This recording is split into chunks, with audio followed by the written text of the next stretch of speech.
This book is completely unhinged.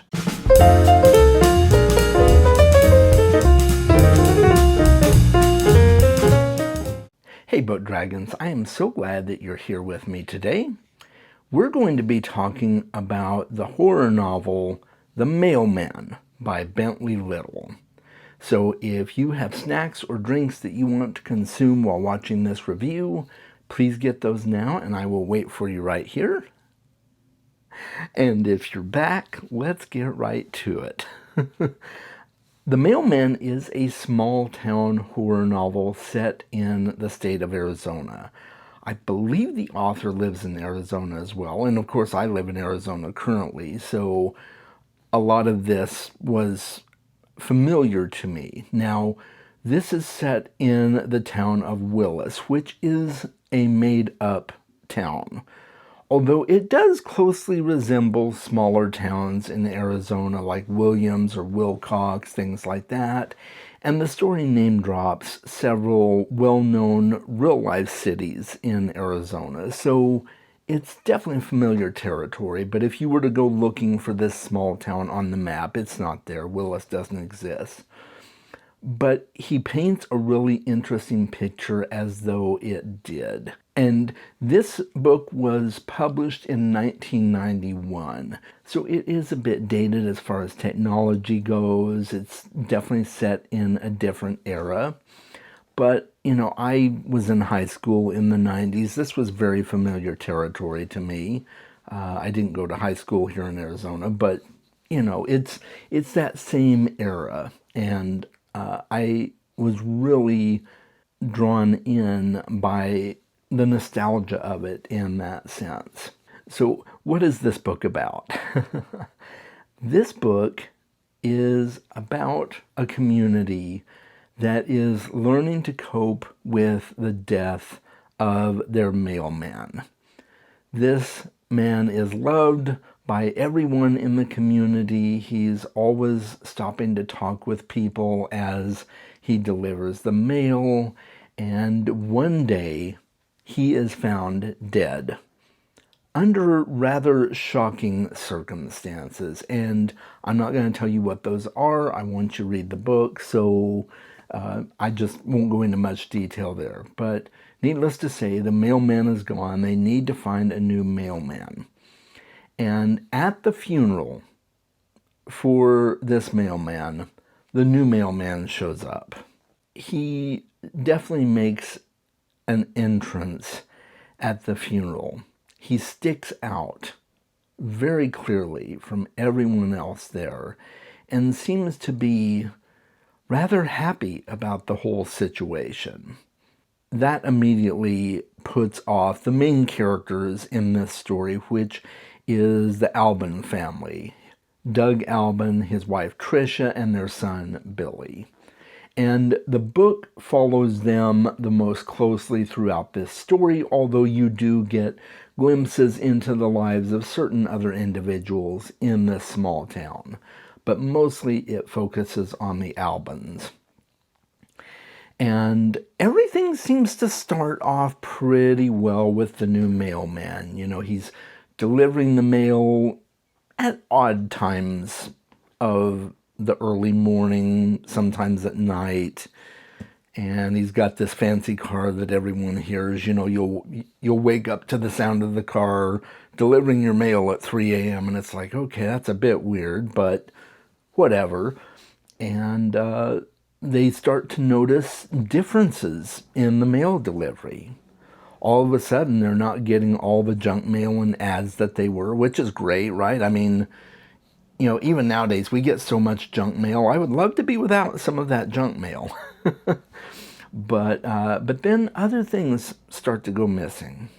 They start to wonder why they haven't heard from the electric company or the water company. They start to wonder why their power is going out.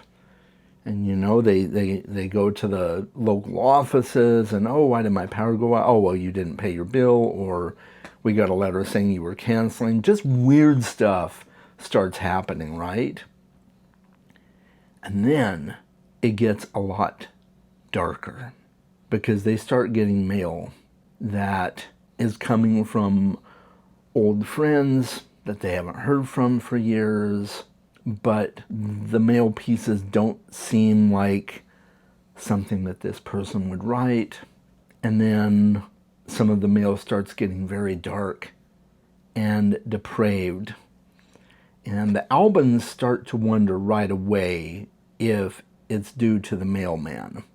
But the rest of the town doesn't really think much of it at the time.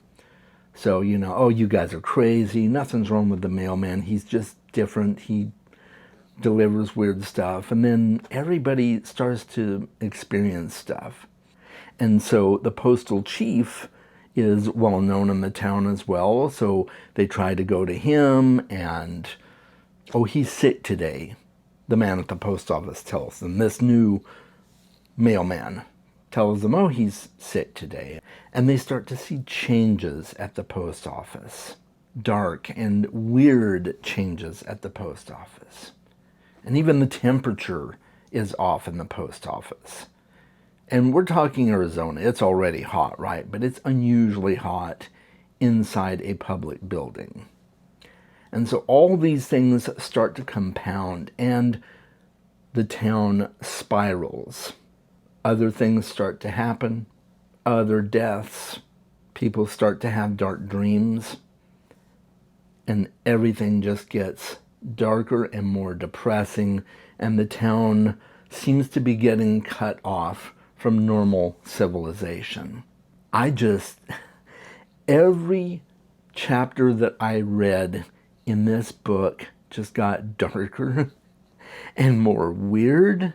It threw me every time I read a chapter, and sometimes I had to put it down because there's some really brutal and dark stuff happening in this town. So just FYI, you may have to put it down a few times if you're not used to reading stuff like this. And the mailman himself is just a very odd and strange character. And he has some very weird rituals that you find out about later in the book. And it just kept going and getting stranger and stranger. And eventually I got to a certain point in the book where I was just thinking to myself, this book is completely unhinged, but I like it. I really, really enjoyed this book. And I'm not going to tell you really anything else about the book, but I do want to say that you should read it.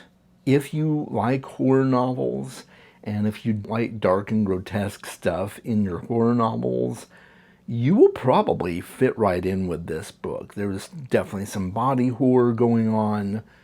Just know that it's depraved at times, but it's kind of what you would come to expect from a horror novel. And I think this is one of the better horror novels that I have read in a long time. And I haven't read a whole lot of horror, but I've read a good amount, and this one is really, really quite good. Now, I do want to mention a trigger warning.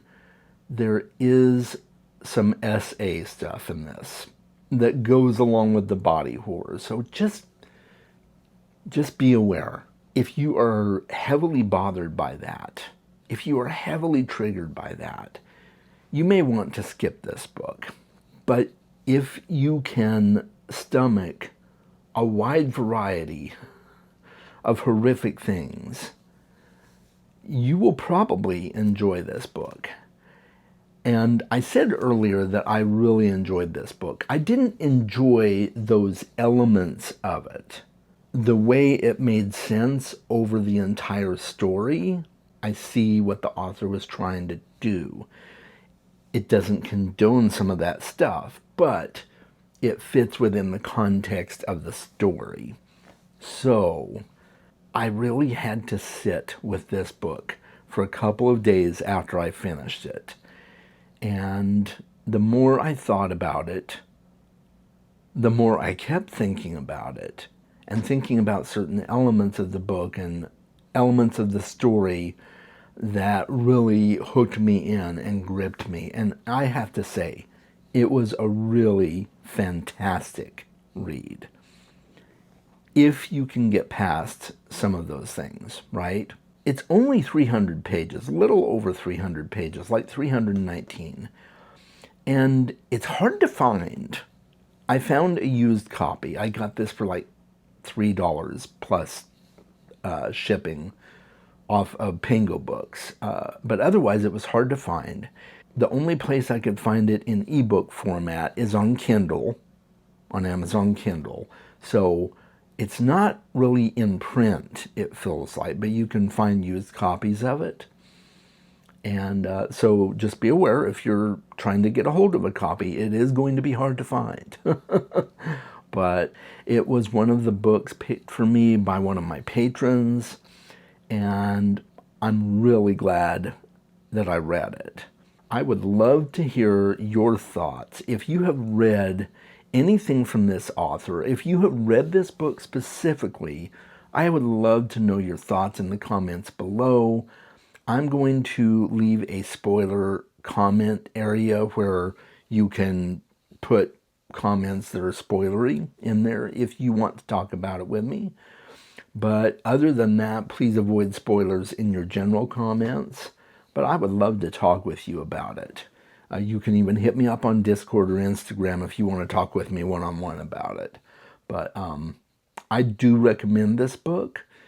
Just know there's some stuff in it that's pretty dark, and you might need to set it down a few times. So, all that to say, get it, read it, especially if you love horror. This is going to be right up your alley. I think I'm probably going to seek out more books by Bentley Little because I was pretty impressed with the writing on this one. And that's all I've got to say. If you would like to watch more of my content, here's some ideas on the end screen. And until next time, guys, make sure you read more books. I'll talk with you soon.